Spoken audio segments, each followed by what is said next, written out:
ব্যক্তি থেকে পরিবার, সমাজ থেকে রাষ্ট্র, দেশ থেকে বিশ্ব সবকিছুর চালিকায় রাজনীতি। তাই রাজনীতির 10 দিক নিয়ে রাজকাহন নিবেদন করছে জি25 ইস্পাত। সাথে আছি আমি তাসনুভা তন্নি। রাজধানীর উত্তরার দিয়াবাড়িতে মাইলস্টোন স্কুল অ্যান্ড কলেজে বিমান বাহিনীর প্রশিক্ষণ যুদ্ধ বিমান F7 বিধ্বস্তের ঘটনায় সারা দেশে বইছে শোকের মাতম। আইএসপিআর বলছে এই মর্মান্তিক দুর্ঘটনায় এখনো পর্যন্ত পাইলট সহ 20 জন নিহত এবং আহত হয়েছেন অর্ধশতাধিক।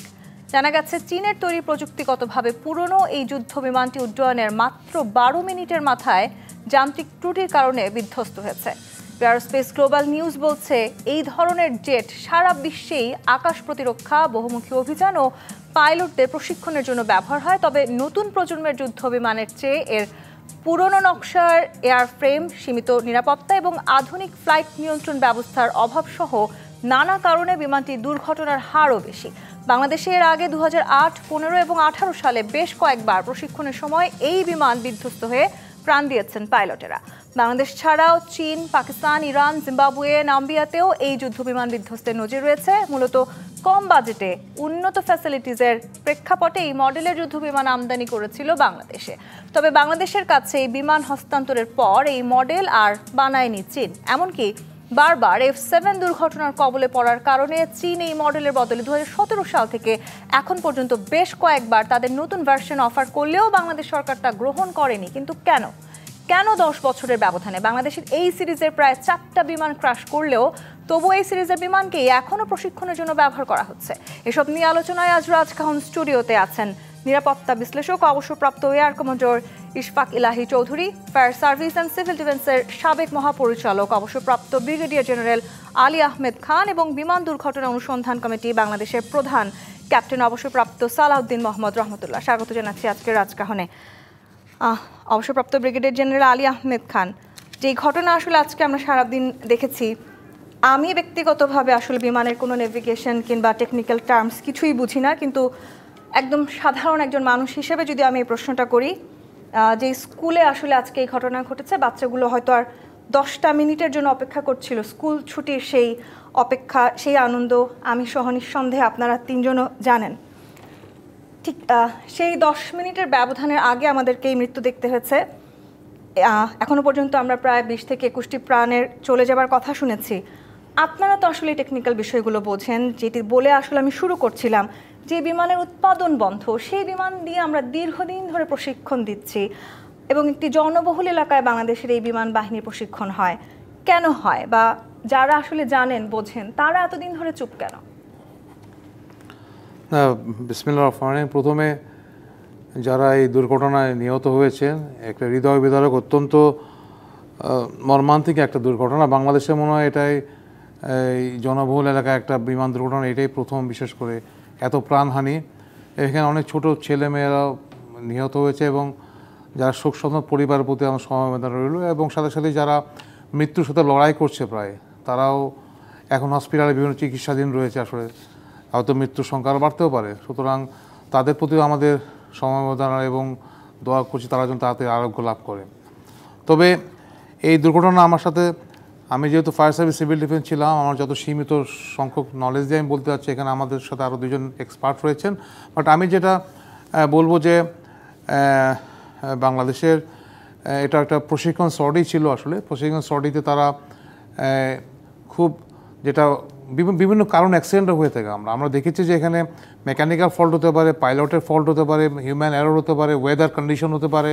তারপরে আমাদের যেহেতু কিন্তু এটা জেট এয়ারক্রাফট, এখানে কিন্তু অনেক টেকনোলজি আছে, এখানে বিভিন্ন রকম টেকনোলজির সাথে এগুলো কাজ করতে হয়। হয়তো এখানে প্রথমে ধারণা করা হচ্ছে টেকনিক্যাল ফল্টে এটা হয়েছে, বাট যাই হোক, এটা একটা যে বিরাট বড় দুর্ঘটনা যে হয়েছে, এবং আমাদের জন্য একটা বড় লেসন বলবো আমরা, যে পাইলট সেও চেষ্টা করেছিল এবং সেও ব্যর্থ হয়েছে, এবং সে হয়তো ইজেক্টও করতে পারে না আসলে। সুতরাং সেই পরিপ্রেক্ষিতে আমি বলবো যে অবশ্যই পাইলটের পরিবারের প্রতি আমার, তাদের আত্মার মাগফিরাত রইল, তারাও হয়তো শোকে মাতম রয়েছে এখানে। তবে এয়ারক্রাফটের যে এই পুরনো এয়ারক্রাফট যেটা আমরা দেখেছি যে, এবং অন্যান্য সর্টিতে বিভিন্ন চায়না থেকেও এই এয়ারক্রাফটটা A7 যেটা আছে, তার এখনও কিন্তু এয়ারক্রাফট অবসলিউট হয়ে গেছে, তারপর আমরা বাংলাদেশে চালানো হচ্ছে আসলে এটা দিয়েও কিন্তু আমাদের প্রশিক্ষণ দেওয়া হচ্ছে, এবং সেটাও কিন্তু আমি বড় একটা বড় অ্যালার্মিং। আমাদের হয়তো আমাদের এখন সময় এসে চিন্তা করা যায় আমাদেরকে মডার্ন এয়ারক্রাফট কত ক্যাপাসিটি বিল্ড আপ করার জন্য প্রয়োজন রয়েছে, এবং এয়ারফোর্স থেকে আমাদের যে জনবহুল এলাকা যে এয়ারপোর্টটা রয়েছে এই এলাকায় যে আমরা ট্রেনিং করি সেটাও কিন্তু ভাববার বিষয় আসলে। সেটা হয়তো তারা ট্রেনিংয়ের জন্য হয়তো অন্য জায়গায় ট্রেনিং করে, যশোরে আছে, আমাদের টাঙ্গাইলে একটা ওখানেও ট্রেনিংয়ের ব্যবস্থা হয়, তবে অবশ্যই ঢাকা থেকে তারা বিভিন্ন রকম ট্রেনিং স্লটই হয়। তবে এই ব্যাপারে অবশ্যই আমার সাথে যে অত্যন্ত তারা হয়তো বলতে পারবে আমার চেয়ে ভালো আসলে, সেটা আমি তাদেরকে বলবো। তো আমি বলবো অবশ্যই যে এখানে বিশেষ করে যে দুর্ঘটনা হওয়ার পরপরই যে যারা ফায়ার সার্ভিস, সিভিল ডিফেন্স খুব দ্রুত এখানে কাজ করেছে, সাথে সেনাবাহিনী এবং সাথে সাথে কিন্তু এখানে বিভিন্ন আইনশৃঙ্খলা বাহিনী, ভলান্টিয়ার, স্কুলের অ্যাডমিনিস্ট্রেশন তারাও সহায়তা করেছে, এবং প্রত্যেকটা স্কুল লেভেলেও আমরা দেখেছি আসলে যারা আছে নর্মাল জনগণ তারাও একটা ভলান্টিয়ার সাহায্য করেছে। তবে এটা খুব দ্রুত, ঘটনাটা খুব দ্রুত হয়েছে আসলে, খুব সময় পাওয়া যায় না এরপরে, যার জন্য ওখানে ভিতরে এক্সপ্লোশন হয়ে পড়ে এবং অনেকে ঝলসিয়ে মারা গেছে আসলে দেখা যাচ্ছে যারা আগুনে পুড়ে গিয়েছে। সুতরাং এই ঘটনাটা সত্যিই এখন খুবই বেদনাদায়ক। আমরা হয়তো এতক্ষণ টিভিতে দেখছিলাম আসলে, এটা খুবই, যারা আহত হয়েছে এবং তারাও কিন্তু এবং নিহত তারা অবশ্যই তারা এই সমবেদনা তাদের প্রতি রইল। তবে আমরা আমাদের কাছে অভিজ্ঞতা থেকে বলবো যে এই সমস্ত ঘটনা না হতে পারে তার জন্য একটা হয়তো এনকোয়ারি বোর্ড হবে, এই ব্যাপারে কীভাবে আমাদের করণীয় সেটা হয়তো দেখার প্রয়োজন রয়েছে আমি বলে মনে করি। জি, ফ্লাইট লেফটেন্যান্ট অবসরপ্রাপ্ত ক্যাপ্টেন সালাউদ্দিন মাহমুদ রহমতুল্লাহ, আপনার কাছে বলি, বিকজ ইউ উইল টক মোর। আপনি যে কতগুলো ইনিশিয়াল কথা বলেছেন সেটার সাথে আমি একমত নই। প্রথমত এই যে F-7 বিমান, এটা হচ্ছে MiG-21, সোভিয়েত ইউনিয়নের MiG-21-এর চাইনিজ ভার্সন, এবং ওভার দ্য ইয়ার্স কিন্তু এটার অনেক উন্নয়ন হয়েছে। প্রথমত MiG-21 of which he has been flying, আমরা 1973 সালে বাংলাদেশ MiG-29 গিয়ে করেছিল, এবং যে ভার্সনটা আমরা পেয়েছিলাম তখনকার দিনে ওটা ছিল one of the latest in the world, বুঝেছেন? তখন ওইটা F-16-এর আর্লি ভার্সনের সমসাময়িক এরকম বলা হতো। এবং আমরা তারপরে 80-র দশকে এসে আমরা চাইনিজ যখন প্রথমে আমরা চাইনিজ F-6 যেটা রাশিয়ান MiG-19-এর ভার্সন ছিল, তারপরে আমরা চায়না থেকে F-7 কিনেছি, এবং ওভার দ্য ইয়ার্স কিন্তু এটার ডেভেলপমেন্ট হয়েছে। ওই যে MiG-21 যেটা 1960 সালে যেগুলো রাশিয়াতে ছিল, আর এই যে F-7-এর মধ্যে অনেক ডিফারেন্স, বেসিক অ্যারোডাইনামিক্সের ডিফারেন্স হয়েছে, ইলেকট্রনিক্সের চেঞ্জ হয়েছে, ইঞ্জিনের চেঞ্জ হয়েছে। তো এয়ারক্রাফট কেনার পরে হয় কি, এয়ারক্রাফটগুলোর একটা লাইফ সাইকেল আছে, এগুলো কিন্তু ওভারহল হয়, মেনটেন্যান্স হয়, এবং যখন তার লাইফ শেষ হয়ে যায় ওই এয়ারক্রাফটটা আর ওটা স্যালভেজ হয়ে ওটা ডিসপোজাল হয়ে যায়, আবার নতুন আসে। তার মানে যে এয়ারক্রাফটটা আপনি বলছেন হয়তো আমি 1980 সালে বা 82 সালে যে F-7 কিনেছি সেটা কিন্তু এখন ফ্লাই করছে না। তো আমি জানি না সর্বশেষ, এটাও সত্যি যে 2000 আমি দেখলাম যে 2013 সাল থেকে আর চায়নাতে এটা প্রডিউস হয় না, কিন্তু চায়নাতেও 2017 সাল থেকে বাংলাদেশকে কিন্তু বেশ কয়েকবার নতুন ভার্সন তারা অফারও করেছে। হ্যাঁ, তো এখন কথা হচ্ছে যে আমরা এর ওভার দ্য ইয়ার্স বাংলাদেশ সরকারের কাছে বিমান বাহিনী বারবার অ্যাপ্রোচ করেছে। আমরা অনেকগুলো অফার, চাইনিজ অফার ছিল, রাশিয়ার সুখোইস ছিল, MiG-29-এর ইমপ্রুভড ভার্সন ছিল, আমরা এমনকি ফ্রেঞ্চ রাফায়েল আর ইউরো ফাইটার্স, নানান ধরনের স্টাডিজ হয়েছে, কিন্তু এগুলো তো সরকারি ডিসিশন আসতে হবে এবং এটার জন্য ফান্ড অ্যালট হতে হবে। সেই ফান্ড কিন্তু আমাদের হয়নি। আমরা কিছু C-130 কিনেছি, ট্রান্সপোর্ট প্লেন, আমরা হেলিকপ্টার্স কিনেছি, কিন্তু ফাইটার্সের ব্যাপারে আমরা we have been lagging behind. MiG-29 যেটা আজকে থেকে প্রায় 21-22 বছর আগে 8টা MiG-21 রাশিয়া থেকে কেনা হয়েছিল, সেগুলোই এখন পর্যন্ত বাংলাদেশ এয়ারফোর্সের আপনি অ্যাডভার্টাইজমেন্টে দেখবেন বা যে কোনো ফ্লাই পাস্টে দেখবেন, দে আর আওয়ার ফ্রন্টলাইন এয়ারক্রাফট, যেটা অলরেডি প্রায় যেটা বললাম 20-22 বছর পুরনো। তো তারও আবার অনেক অ্যাডভান্স ভার্সন আসছে যেগুলো আমরা কিনে নেই। তো এটা একটা নেগলিজেন্স তো আমাদের ওভারঅল প্ল্যানিংয়ে, যেখানে কম্পেয়ার টু আমি বলবো যে নেভি বা এয়ারফোর্সের পিছনে যে সরকারের যে ইনভেস্টমেন্ট হয়েছে সেই তুলনায় বিমান বাহিনীর ইনভেস্টমেন্ট হয়নি, 1 নম্বর। 2 নম্বর, আজকে এই 53 বছর পরেও বাংলাদেশ স্বাধীন হওয়ার পরেও আমাদের বিমান বাহিনীর কোনো নিজের একটা নিজস্ব বিমান ঘাঁটি নাই। আমরা যে ঢাকা, চট্টগ্রাম এবং যশোর যে বিমান অপারেশন করছি, এগুলো কিন্তু সিভিল এয়ারলাইন। এই দাবিটা কি আপনারা করেছেন বিগত সময়ে সরকারের কাছে? তাহলে কেন আসলে এই দাবিগুলো এগুলো পূরণ হয় সবসময় না? তো এক তো বাংলাদেশের সবথেকে বড় সমস্যা হচ্ছে জমি। একটা এয়ারফিল্ড করতে গেলে যে ধরনের জমি প্রয়োজন হয়, হাজার হাজার একর জমি, বাংলাদেশে আপনি যাবেন সেখানেই আপনার হয় খেতিবাড়ি আছে, আছে, মানুষের যে অপোজিশন সব থেকে বেশি। তো আপনি জানেন যে বাংলাদেশে আজ থেকে প্রায় 20 বছর আগে আমরা এই এয়ারপোর্টের, তখন আমি সার্ভিসে ছিলাম, এয়ারপোর্টের এক্সপানশনের আগে আমাদের প্ল্যান ছিল যে আমাদের এই আন্তর্জাতিক বিমানবন্দরটা সরিয়ে নিয়ে যাওয়া হবে নদীর ওপারে। আরল বিল বলে একটা জায়গা আছে, এই যে শ্রীনগর ইয়েটিয়ার কাছে, বিক্রমপুর যেটাকে বলি, এবং ওখানে বিরাট জায়গা আছে, লো লাইং, ছোট ছোট বিল আছে, কোনো গ্রাম নেই। ওখানে আমরা খুব সুন্দর একটা এয়ারফিল্ড করা যেতে পারতো without disturbing any human habitation, যেটা অ্যাকোয়ারের সমস্যা হয়। অথচ স্থানীয় কিছু লোকের ওখানে বাধা দিল, একদিন পুলিশ ফায়ারিং হলো, 1-2 মারা গেল, সরকার আর ওইদিকে আগালো না। এই এয়ারপোর্টের পিছনেই আমরা আরও ইনভেস্ট করলাম, টার্মিনাল বানালাম, করলাম। এখনও এটা কিন্তু ইন্টারন্যাশনাল, উনি বলবেন ভালো, ইন্টারন্যাশনাল স্ট্যান্ডার্ডে নাই, because we don't have a secondary runway. তারপরে যেটা হয়েছে, ইউসি এই এয়ারফিল্ডটা প্ল্যান হয়েছিল 1962 সালে, ফাউন্ডেশন স্টোন বোধহয় 1964 সালে আইয়ুব খান করেছিলেন।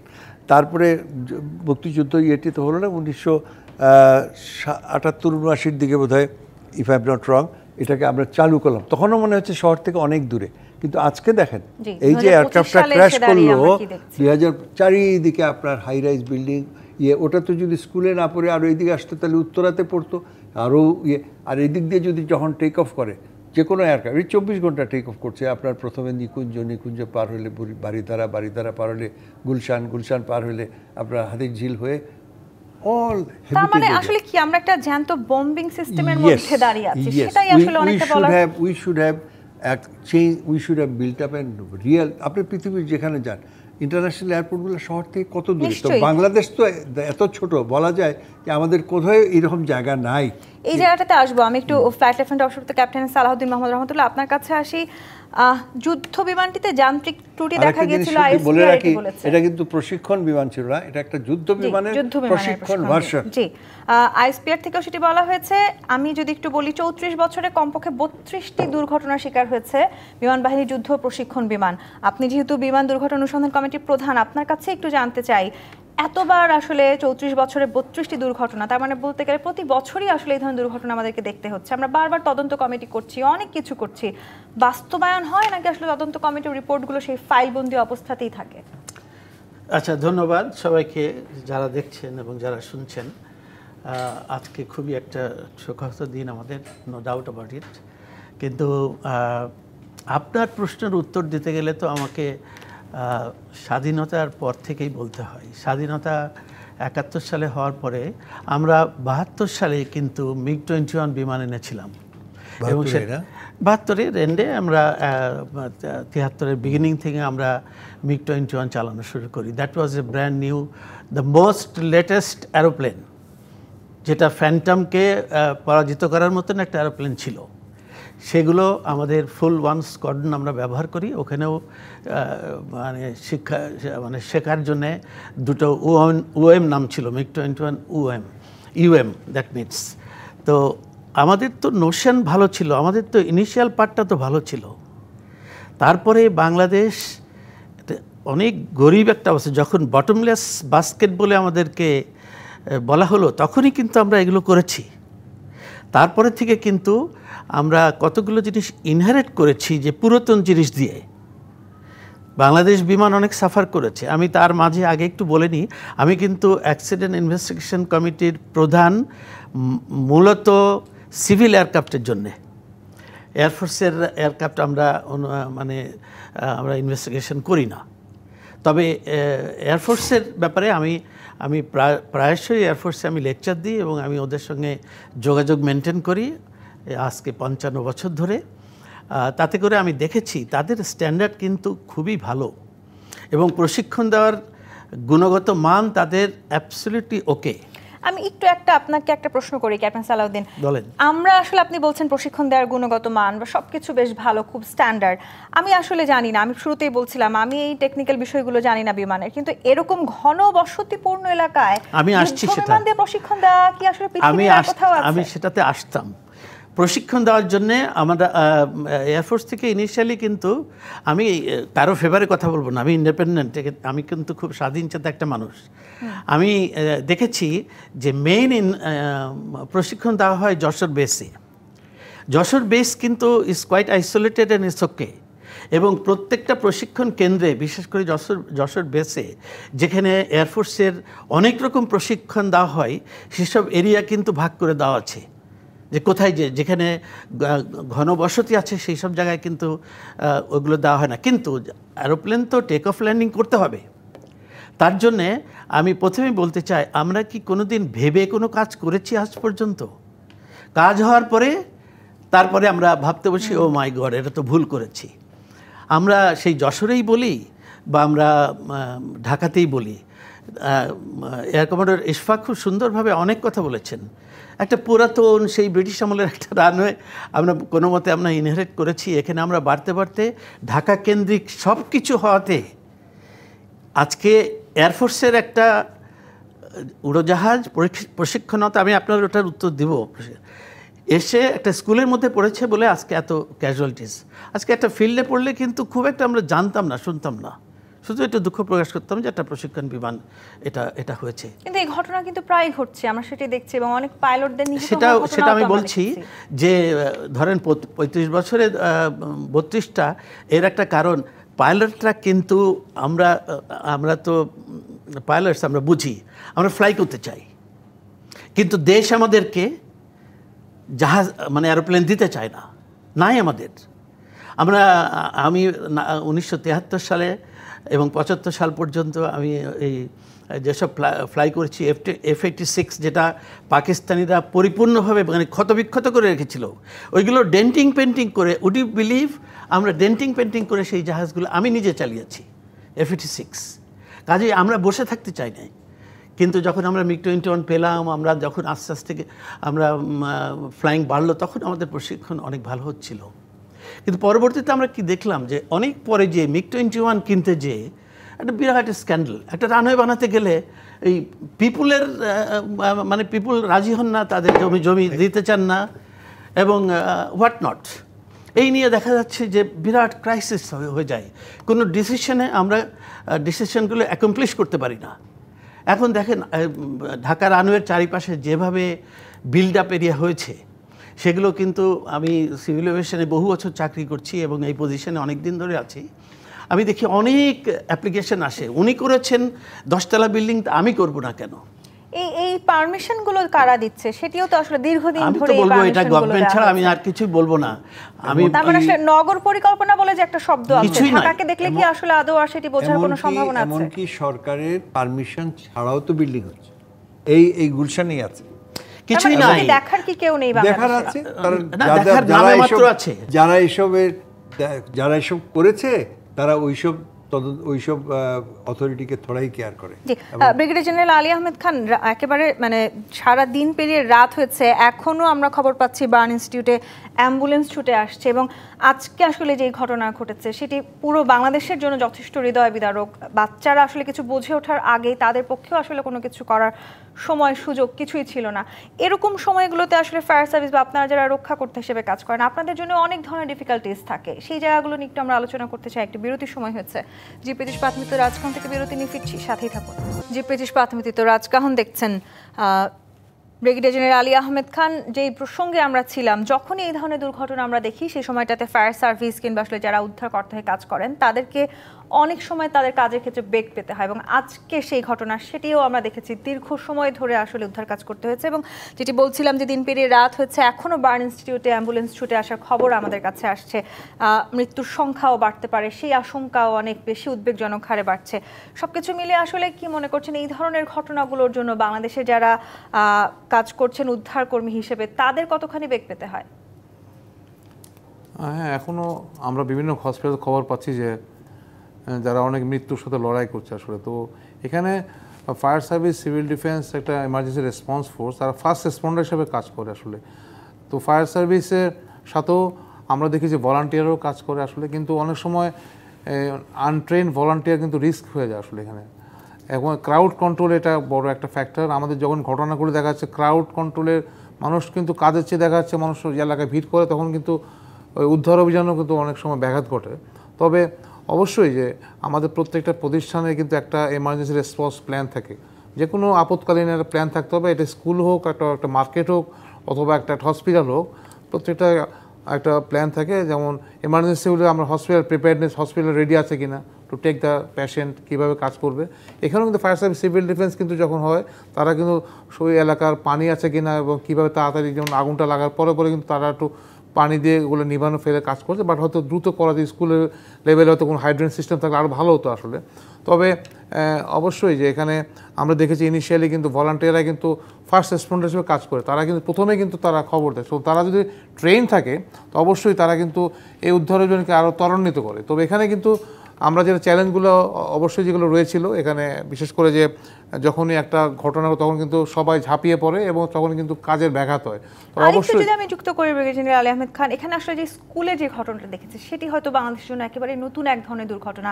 সেখানে সবাই আসলে ছোট, মানে একেবারে জুনিয়র সেকশনের বাচ্চারা ছিল, তাদের পক্ষে আসলে বোঝে ওঠাটাও অনেক কঠিন এবং তারা হয়তো কি করবে না করবে সেটি বোঝাটাও তাদের পক্ষে সম্ভব নয়।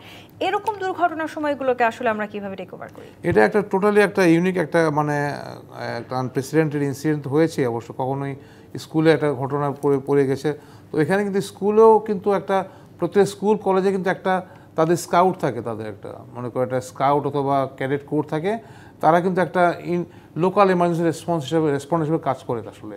এবং ঘটনা যেমন ভূমিকম্প হতে পারে, অগ্নিকাণ্ড হতে পারে, অথবা প্লেন একটা ক্র্যাশ হলো, এটা একটা আনইউজুয়াল একটা ইনসিডেন্ট। তো যখনই একটা আপনার পরিকল্পনা থাকে তখন কিন্তু কাজগুলো সহজ হয়। তার পরবর্তী ক্ষেত্রে হয়তো বিভিন্ন বাহিনী আছে এখানে, কিন্তু যখন একটা কাজ হচ্ছে কিন্তু মাল্টি সেক্টর অর্গানাইজেশন কাজ করতে হয় এখানে। মনে করেন অ্যাম্বুলেন্স আসে এখানে, আপনার স্থানীয় পুলিশ প্রশাসনের কাজগুলো আছে কি, এবং যারা এমার্জেন্সি রেসপন্স আরও আছে, সেনাবাহিনী কাজ করে এখানে। আজকের ঘটনা কিন্তু আমরা দেখেছি যে সবাইকে কি পরিমাণ বেগ পেতে হয়েছে পুরো দুর্ঘটনাকে সামাল দেবার জন্য। একটু টাইম তো এই যে সিভিক সেন্স আমাদের, আপনি যেরকম বললেন ভলান্টিয়ার না হয়ে অনেক সময় তারা obstruction. I was all the time thinking যে এই যে লোকগুলোকে ট্রান্সপোর্ট করছে, আপনি দেখেন অ্যাম্বুলেন্সের জন্য তো আমরা জায়গা দিই না। যখন একটা বিদেশে আপনার অ্যাম্বুলেন্সের আওয়াজের সঙ্গে সঙ্গে ট্রাফিক সরে যায়, এই যে বাচ্চাগুলোকে বা ইয়েদেরকে নিয়ে আসবা ডেইলি যা হয়, আমি তো নিজের চোখেই দেখি যে একটা অ্যাম্বুলেন্স হর্ন বাজিয়েই যাচ্ছে, সেখানে হয়তো মেল ক্যারিং ট্রাকস বা ভেহিকলস যদি মুভ করে বিদেশে তারা প্রায়োরিটি পায়। আমাদের কারা প্রায়োরিটি পায়? হ্যাঁ, ফায়ার ভেহিকলস প্রায়োরিটি পায়, অ্যাম্বুলেন্স প্রায়োরিটি পায়, অথবা মেল ক্যারিং ভেহিকলস। এই জায়গাটাতে একটু যদি, তবে আমাদের এটা এখানে দেখলাম যেটা হলো কি, এই যে ঝাঁপিয়ে পড়ে, এটা কিন্তু একটা পজিটিভ একটা অ্যাসপেক্ট আছে। এই ফোর্সে ট্রেন হয় ডেফিনেটলি ভালো তৎপরতা যাতে বিঘ্নিত না হয় সেটাও নিশ্চয়ই আমাদের মাথায় রাখা প্রয়োজন ছিল। এখন আমি যেটা খবর নিয়েছিলাম যে লাস্টে একটা মেট্রো রেল করে কিন্তু প্যাসেঞ্জ একটা দুইটা বাগি ছেড়ে দেওয়া যায়, তারা কিন্তু ওখান থেকে প্যাসেঞ্জ নেওয়া যায়, ওখানে বার্ন নেওয়া যায়।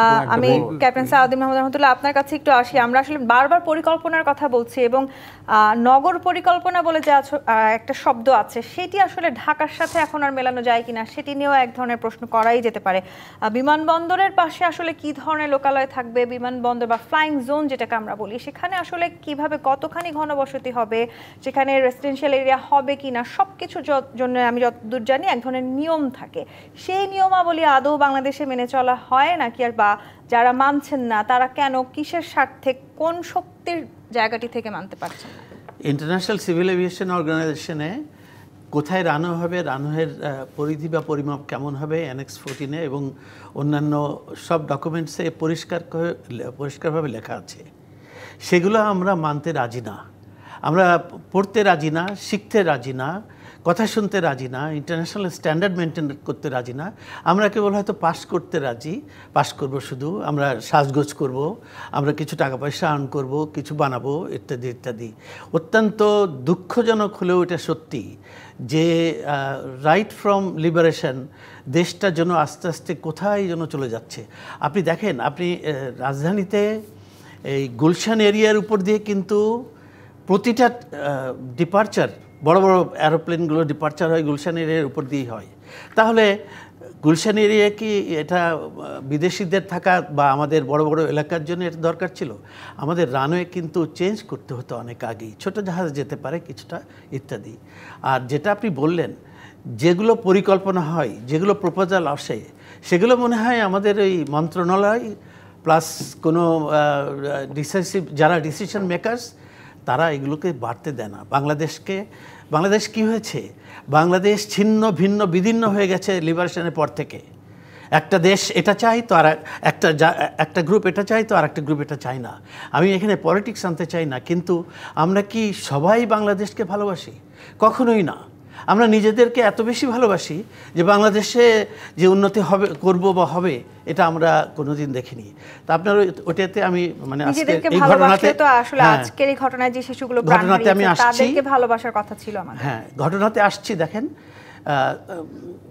আপনি প্রশিক্ষণ বিমানের কথা বলছেন। হ্যাঁ, ফাইটার কনভার্সনের জন্য আমাদের যে প্রশিক্ষণ বিমানগুলো আছে, এই টিপিক্যাল আজকে যেটা ক্র্যাশ করেছে এটা হয়তো দুটো আছে something like that, I am not sure about it, but এই দুটো হয়তো খুব কদাচিৎ ফ্লাই করে।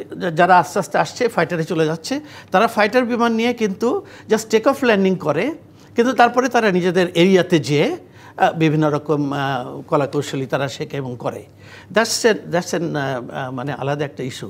কিন্তু এখানে তো টেক অফ ইয়েটা করতে হয়। আর যারা এই ধরনের যে ডুয়েল আজকে যেটা হয়েছিল, এই এই এরোপ্লেনে ইনস্ট্রাক্টর ছিলেন এবং ওই পাইলটটা, তো পাইলটটাকে অ্যাসেস করে দেখা গেল যে না, ও ইনিশিয়াল ফ্লাইটটা তার নৈপুণ্যতার সঙ্গে সে কমপ্লিট করেছে এবং তারপরেই তাকে সোলো দেওয়া হয়েছে।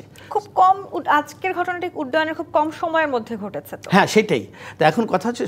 এটা ঘটনা তো যে কোনো হতে পারে।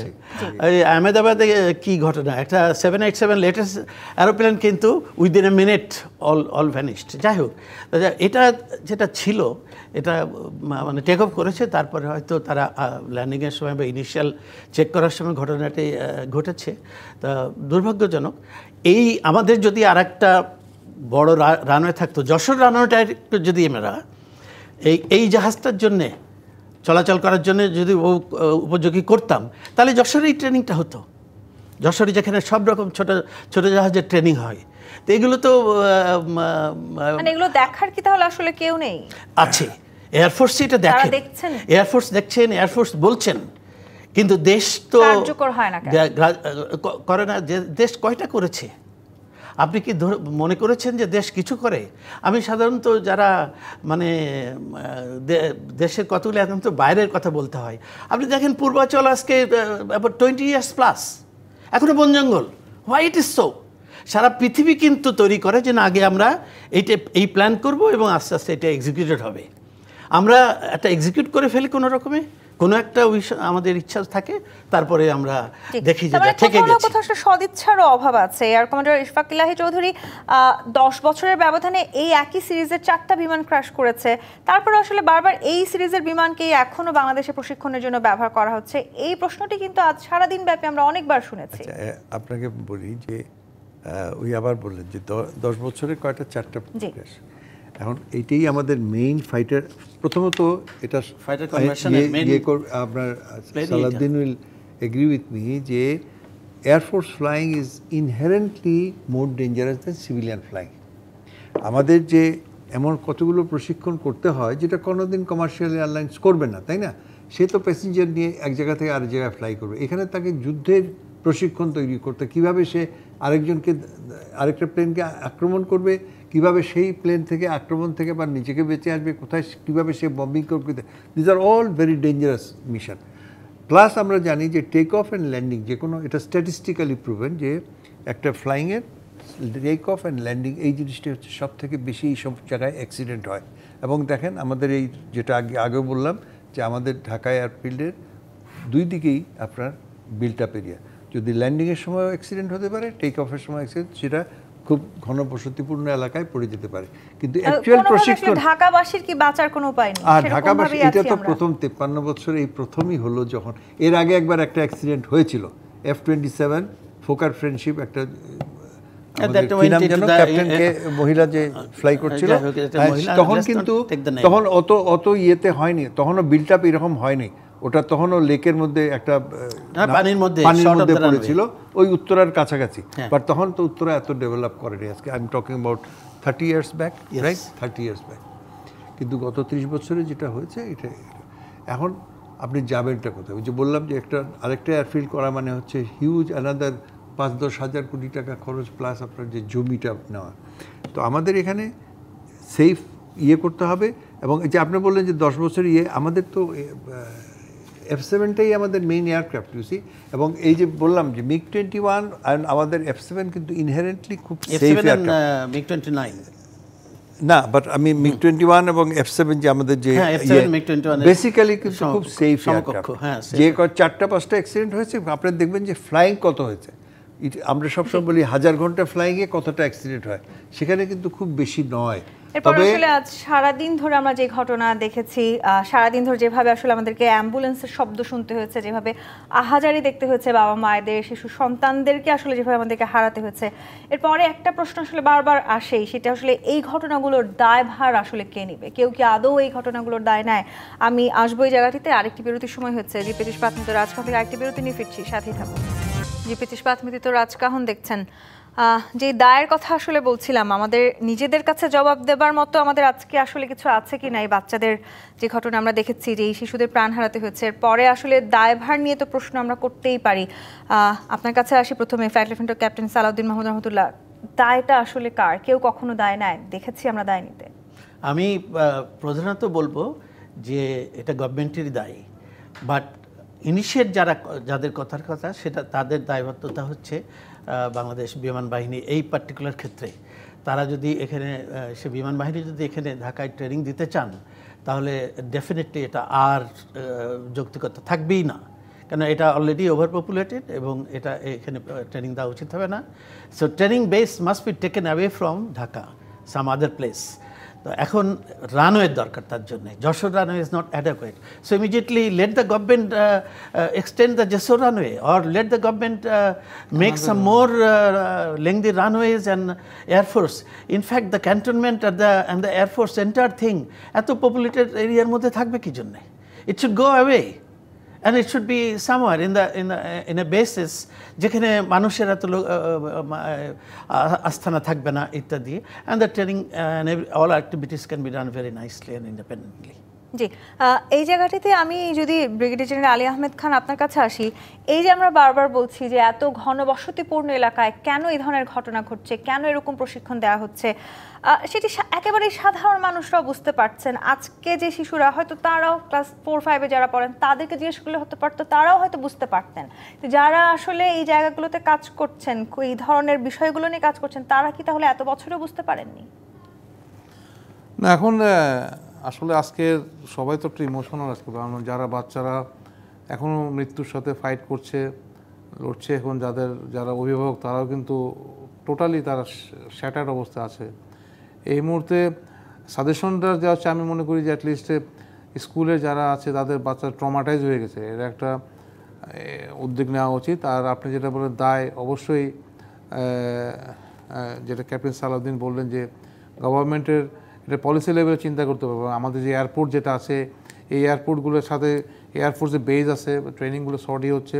তো এখানে যে এভিয়েশন অথরিটির সাথে আমি বলবো যে যেহেতু আমাদের হাইরাইজ বিল্ডিংগুলো হচ্ছে আমাদের আশেপাশে, বহু জনবহুল এলাকায় বেড়ে গেছে এবং ফানেলের ভিতরে হাইরাইজ বিল্ডিং হচ্ছে, এবং তারা এবং সিভিল এভিয়েশন অবজ্ঞা করেই কাজ করছে এখানে। সুতরাং আমি বলি এভিয়েশন অথরিটির সাথে মনে করেন টাউন প্ল্যানার যারা আছে, যারা এই যে অবজ্ঞা করে যারা কাজ করছেন, তাদেরকে কি আমরা কখনো শাস্তির আওতায় আনতে পেরেছি? তারা ডেফিনেটলি, এটা তো সরকারের দায়িত্ব নিতে হবে এখানে, যে এভিয়েশন অথরিটির সাথে এবং তার টাউন প্ল্যানার্স এবং রাজুক এবং তাদের সাথে সমন্বয় করে কাজ করতে হবে। এবং সাথে সাথে কিন্তু যারা এমার্জেন্সি রেসপন্স, যদি কোনো একটা শহরের ভিতরে ঘটনা যদি হয়, তাহলে কীভাবে উদ্ধার কাজগুলো করব, সেখানে কিন্তু একটা প্রবল সমন্বয়ের একটা ঘটনা রয়েছে এবং ব্যবস্থা করতে হবে। তবে কিন্তু আমরা ডিজাস্টার, যে মৃত্যুর অথবা যেটা আছে ডিজাস্টারের যেটা ব্যাপকতা কমাতে পারবো, সেটা আশা করি। এবং সাথে সাথে যেটা আমি বলবো যে টেকনোলজিক্যালি ডেভেলপমেন্ট করতে হবে আসলে, বিশেষ করে যে আমাদের যে এয়ারক্রাফট যেগুলো আছে মডার্নাইজিংয়ের দরকার আছে। এখানে ফায়ার যেটা আছে এখানে বিশেষ করে যে এয়ারফোর্সের modernization is very much required. At the same time যে আমাদের যে টেকনোলজি ইনোভেশনের মাধ্যমে আমরা এই রিস্কগুলো কমাতে পারবো বলে আমি মনে করি। জি, আমি এয়ার কমান্ডার ইশফাক ইলাহি চৌধুরী আপনার কাছে আসি। আজকে আসলে আমরা যে বিভৎসতা দেখেছি, যেই ঘটনা আমরা দেখলাম, সেই ঘটনা সাথে যদি আমি বলি কম বাজেটে উন্নত ফ্যাসিলিটিসের প্রেক্ষাপটে এই ধরনের যুদ্ধবিমান আমদানি করে বাংলাদেশ, আপনি নিজেও বলছিলেন ফান্ড আসলে আমাদের খুবই কম থাকে, সব কিছু মিলিয়ে আসলে এই শিশুদের তো কোনো দোষ ছিল না, তাদের এই মৃত্যুর দায় তাহলে কারা নেবে? এই ধরনের ঘটনা যেন আর কখনোই বাংলাদেশে না ঘটে, সেই ব্যবস্থা আমরা করে যেতে পারবো কিনা?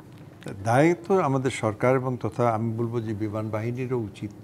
এই ধরনের একটা ট্র্যাজেডি যখন হয়ে গেছে, যেখানেই যারই দোষে হোক না কেন, যেহেতু বিমান বাহিনীর একটা এয়ারক্রাফট ইনভলভ এবং এতগুলো লাইফ লস হয়েছে, আমাদের উচিত যে বিমান বাহিনীর একজন প্রাক্তন সদস্য হিসেবে আমি বলবো যে বিমান বাহিনী as an organisation should come forward এবং যারা এফেক্টেড হয়েছে তাদের কাছে পৌঁছানো এবং সমবেদনা প্রকাশ করা এবং তাদের সাথে কিভাবে তাদের রিহেবিলিটেট করা যায়, কিভাবে তাদেরকে মানসিক প্রশান্তি দেওয়া যায়, এগুলো বিমান বাহিনীর একটা উদ্যোগ নেওয়া উচিত, 1 নম্বর। 2 নম্বর, সরকারের উচিত, যেটাই বারবার বলা হচ্ছে যে আমি নিজে যখন বিমান বাহিনীতে ছিলাম আমরা বারবার বলেছি বিমান বাহিনীর অপারেশনাল বেস, যেটা অপারেশনাল একটা বেস নাই যেটা নিজেদের জন্য, সেই নিজেদের একটা আমাদের ঘাঁটির দরকার।